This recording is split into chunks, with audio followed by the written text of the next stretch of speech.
नमस्कार साथियों, कुलपति डाला चैनल में आप सभी का स्वागत है। तो चलिए आज हम लोग प्रश्नावली 4.1 द्विघात समीकरण का जो है सोल्व कर जैसा कि कर रहे थे पिछले वीडियो में, देखते होंगे। नहीं देखे तो जाके देख सकते हैं। अब उसका जो है एक नंबर कंप्लीट हो गया था, उसमें टोटल 8 सवाल था। अब दूसरा नंबर में कहता है कि निम्न स्थितियों को द्विघात समीकरणों के रूप में निरूपित कीजिए। द्विघात समीकरण के रूप में जो है निरूपित करना है, लिखना है। स्थिति क्या है? दूसरा का एक नंबर रोमन 1। इसमें कहता है क्या, एक आयताकार भूखंड का क्षेत्रफल 528 मीटर स्क्वायर है। क्षेत्र की लंबाई मीटरों में चौड़ाई के दोगुने से एक अधिक है। इसका जो है लंबाई जो है चौड़ाई के दोगुने से एक अधिक है। तो हमें भूखंड की लंबाई और चौड़ाई ज्ञात करनी है। इसके लिए जो है द्विघात समीकरण के रूप में निरूपित करना है। तो चूंकि आयताकार भूखंड है तो मान लेंगे, माना आयताकार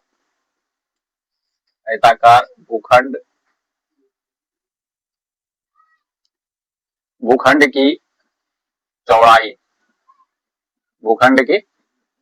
x। अब ये मीटर में है तो मीटर में ही लेंगे x मीटर। अब इसका लंबाई जो है आयताकार भूखंड की लंबाई क्या हो जाएगा? अगर चौड़ाई x मीटर है तो लंबाई क्या होगा? तो लंबाई कहता है क्या कि इसका लंबाई चौड़ाई के दुगने से एक अधिक है। तो चौड़ाई चूंकि कितना है x, इसका दुगुना करेंगे तो क्या हो जाएगा 2x, और एक अधिक है तो प्लस 1, ये होगा इतना मीटर। इसका क्या है? लंबाई है। अब चूंकि दिया हुआ यहाँ पे कि आयताकार भूखंड का क्षेत्रफल 528 मीटर स्क्वायर, तो लिखते हैं। तो आयताकार भूखंड का क्षेत्रफल 528 मीटर स्क्वायर है। अब चूंकि आयताकार है तो आयत का क्षेत्रफल क्या होता है? लंबाई गुना चौड़ाई। तो लंबाई कितना है? 2x plus 1। तो यहाँ पे क्या हो जाएगा? 2x प्लस 1 इंटू चौड़ाई कितना है? x। अब बराबर इसके होगा 528 के बराबर। ठीक है। अब ये इसको गुना, ये दोनों के साथ गुना होगा। 2x गुना x के साथ होगा तो 2x स्क्वायर, 1 के साथ होगा तो प्लस x बराबर 528। अब 528 बराबर के इस साइड में आएंगे तब ना आएगा द्विघात समीकरण के रूप में। 2x square plus x minus 528 बराबर 0। यही हुआ है आंसर। ये जो है द्विघात समीकरण के रूप में है, यही आंसर हुआ। तो पहला नंबर हुआ। अब दूसरा नंबर है सवाल, दो क्रमागत धनात्मक पूर्णांकों का गुणनफल 306 है। हमें पूर्णांकों को ज्ञात करना है। इसके लिए जो है द्विघात जो है समीकरण का कैसा रूप होगा वो लिखना है। दो क्रमागत धनात्मक पूर्णांक, तो मान लेते हैं, माना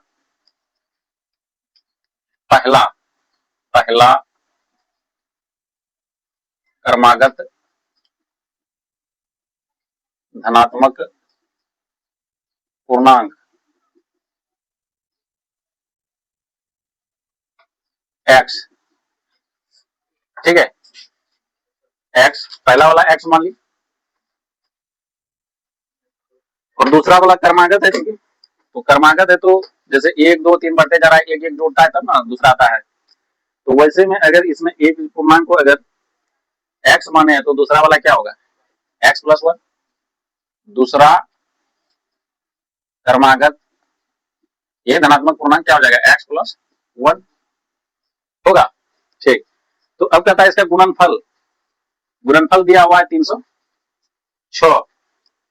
तो प्रश्नानुसार अकॉर्डिंग टू क्वेश्चन ये इसका गुणनफल मतलब x इंटू एक्स प्लस 1 बराबर 306 के हो जाएगा, क्योंकि ये दोनों का गुणनफल दिया हुआ है 306।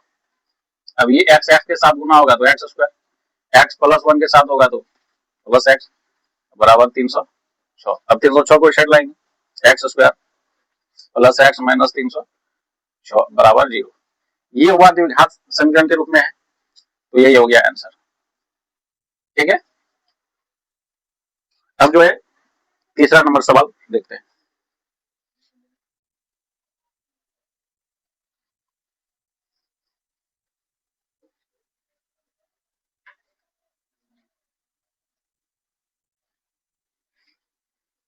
तीसरा नंबर सवाल है,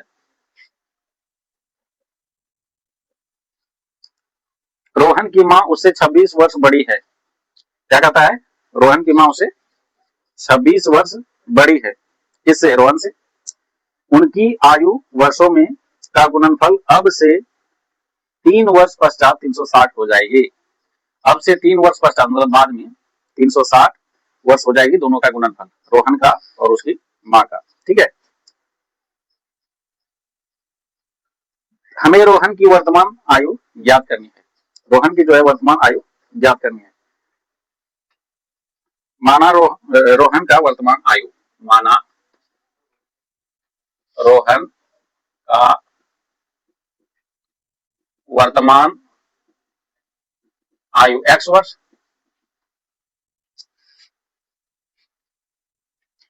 इसका रोहन का जो है, रोहन का माँ का आयु कितना हो जाएगा? कितना बड़ा है? 26 वर्ष बड़ी है, तो x प्लस 26 वर्ष। ठीक है, x प्लस 26 वर्ष। अब कहता है कि रोहन की माँ उससे 26 वर्ष बड़ी है, उनकी आयु का गुणनफल अब से 3 वर्ष पश्चात, अभी तो प्रेजेंट टाइम में इतना है, ठीक है, वर्तमान में इतना है, 3 वर्ष पश्चात जो है दोनों का आयु में 3-3 वर्ष जुटेगा। मतलब x में भी अभी x है तो 3 साल के बाद क्या होगा? अकॉर्डिंग टू क्वेश्चन, प्रश्न के अनुसार से x प्लस 3 हो जाएगा, किसका? रोहन का आयु। अब चूंकि रोहन का आयु बढ़ेगा तो उसका माँ का भी आयु बढ़ेगा, तो दोनों का गुणनफल अगर करेंगे तो इसमें भी तो बढ़ेगा कितना? x प्लस 26 अब प्लस 3, माँ का भी 3 बढ़ जाएगा, और दोनों का गुणनफल कितना है? दोनों का गुणनफल 360 दिया हुआ है। अब यहाँ देखो x प्लस 3 इंटू ये 26 जुड़ जाएगा इसमें, तो x प्लस 26 और 3 29 हो जाएगा, बराबर 360। अब ये इसके साथ गुना होगा, तो दोनों को x के साथ पहले करते हैं, x गुना x तो x स्क्वायर हो जाएगा, 3 के साथ करेंगे तो यहाँ 3x हो जाएगा, फिर इसको इसके साथ करेंगे तो 29x, फिर 3 के साथ करेंगे तो 9 तिया 27, 3 दूना 6, 2 8 87 हो गया, यहाँ 360। अब ये दोनों जुड़ जाएगा, x स्क्वायर 29 और 3 जोड़ेंगे तो 32 हो जाएगा, 32x 87, और ये 360 इस साइड आएगा तो माइनस में 360 बराबर 0 हो जाएगा। ठीक है, अब यहाँ पे हो गया x स्क्वायर प्लस 32x, घटा के लिख दो, 10 में 7 गया, और ये बड़ा है तो माइनस का चिन्ह आएगा, 3 यहाँ हो जाए 15, 15 में 8 गया 7, यहाँ 273 बराबर 0। यही हुआ द्विघात समीकरण के रूप में, तो ये हो गया आंसर। और एक सवाल है, चौथा नंबर सवाल।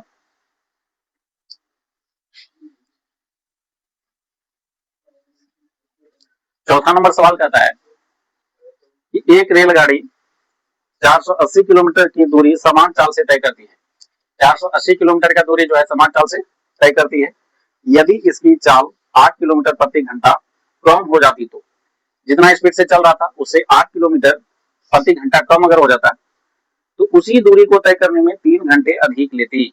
उसी दूरी को तय करने में 3 घंटे अधिक लेती। तो हमें रेलगाड़ी की चाल ज्ञात करनी है।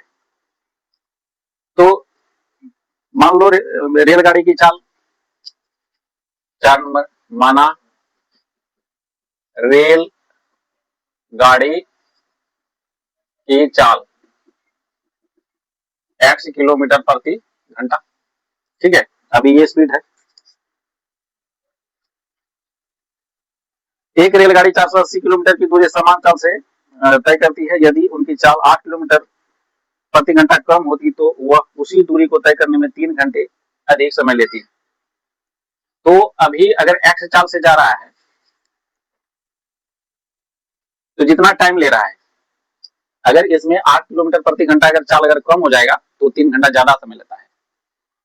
तो अकॉर्डिंग टू क्वेश्चन क्या हो जाएगा, अभी तो x चाल है तो समय क्या होता है, दूरी बटे चाल। अब दूरी कितना दिया हुआ है, दूरी दिया हुआ है 480 किलोमीटर, तो दूरी बटे चाल अगर 480 किलोमीटर टोटल दूरी जाना है, लेकिन इसका स्पीड क्या हुआ है, x था लेकिन x से 8 किलोमीटर प्रति घंटा कम हो गया, तो मतलब x माइनस 8 हो गया। ये चाल हुआ ना, चाल से दूरी में भाग देंगे तो टाइम निकला। जितना टाइम लिया है ये, उस कंडीशन में जितना x किलोमीटर प्रति घंटा के जो स्पीड था उससे इसको 3 घंटा ज्यादा लग रहा है। मतलब यही 480 किलोमीटर अगर x की रफ्तार से जाता तो इसको इससे 3 घंटा कम लग रहा है, मतलब ये 3 घंटा ज्यादा है। तो इससे में से इसको अगर घटाएंगे तो 3 के बराबर आएगा, कि इसको जो है 3 घंटा ज्यादा लग रहा है। ठीक है, अब यहाँ देखो एलसीएम अगर लोगे यहाँ दोनों का तो x into x minus 8 LCM आ जाएगा, आएगा ना। अब ये कैंसिल होगा, x माइनस 8 यहाँ क्या हो जाएगा 480 गुना एक्स, 480 टू एक्स, यहाँ माइनस है फिर माइनस, एक्स एक्स कैंसिल होगा, ये 480 जो है 480 इसके साथ गुना हो जाएगा, मतलब x माइनस 8 के साथ बराबर यहाँ हो जाएगा 3, होगा कि नहीं, बिल्कुल होगा। अब देखो यहाँ 480 एक्स माइनस यहाँ एक्स के साथ गुना होगा, यहाँ भी 480 एक्स हो जाएगा, माइनस इंटू माइनस प्लस हो जाएगा, यहाँ 8 को 48 से 480 गुना करेंगे 0 पहले 8 64 4, उसके बाद 8 चौके 32 और 6 38 है ना। अब बराबर हो गया, यहाँ पे ये इसके गुना करके लिखे बाय यहाँ पे x इंटू एक्स, इसको भी गुना कर दो एक्स स्क्वायर, यहाँ हो जाएगा माइनस 8 एक्स बराबर यहाँ 3। ठीक है, अब देखो यहाँ प्लस में माइनस में सेम चीज है, कैंसिल हो जाएगा। अब यहाँ ऊपर में बचा कितना 3840, अब इसके 3 के साथ अगर जाके गुना कर दोगे तो कितना आ जाएगा, यहाँ पे आ जाएगा, एक काम करते हैं ना, ये जो है 8 4 12 3 15 3 से कट रहा है, 3 से कट रहा है तो इसको 3 से यहाँ काट भी सकते हो, एक स्टेप लिख करके, एक स्टेप पहले लिख देते हैं, ये जो लिखे है ना यहाँ 3 यहाँ बटे रहने देते हैं इसको, एक्स स्क्वायर माइनस 8x बराबर 3। ठीक है, अब इसको काट दो, यहाँ काय के ऊपर ऊपर कटता है, 3 से इसको अगर काटोगे तो 3 का 3 3 दूना 6 3 8 24 मतलब 1280। अब यहाँ कुछ नहीं तो एक के साथ इसको गुना करोगे तो कितना आ जाएगा, यहाँ लिख देते हैं, यहाँ आ जाएगा एक्स स्क्वायर माइनस 8x, अब बराबर हो जाएगा 1280 का, 1280 का। अब 1280 को इससे लेते हो तो x square minus 8x minus 1280 बराबर 0, यही हुआ द्विघात समीकरण के रूप में है, तो यही अपना आंसर हो जाएगा। ठीक है, तो ये 2 नंबर का 4 सवाल था, इसमें चारों कंप्लीट हो गया। तो आप लोग देखिए, अच्छा लगता है तो लाइक कीजिए, चैनल को सब्सक्राइब कीजिए, शेयर कीजिए। तो वीडियो को देखने के लिए बहुत बहुत धन्यवाद।